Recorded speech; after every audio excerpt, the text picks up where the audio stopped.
美国有一个州很特殊，在这里开妓院不违法，妓院也要有营业执照才能迎客，打的即是吃喝嫖赌的招牌，那就是内华达州。但除了这个州之外，美国的其他州都明令禁止嫖娼卖淫，做皮肉生意也是会被扔进监狱的。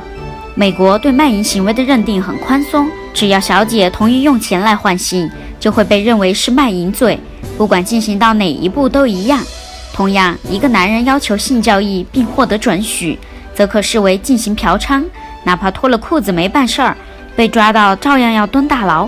最有意思的是美国警察的钓鱼执法行为，主要有2种表现，一是把男警察派出去做便衣，去各种按摩店找按摩女郎，另一种就是女警察出来做诱饵，专门诱惑色狼。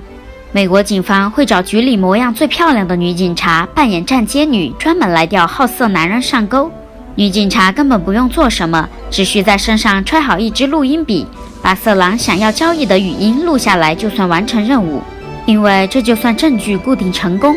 在这之前，女警必须要忍受对方的言语甚至肢体上的骚扰，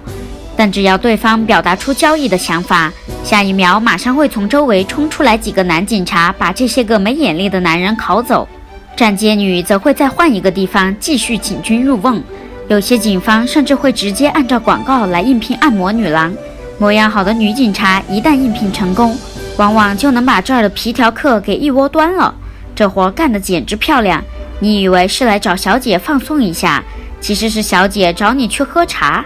美国警方这一办法算是个大杀招，一般在一个地方钓鱼执法过后，这个地方的色情交易就会收敛很多。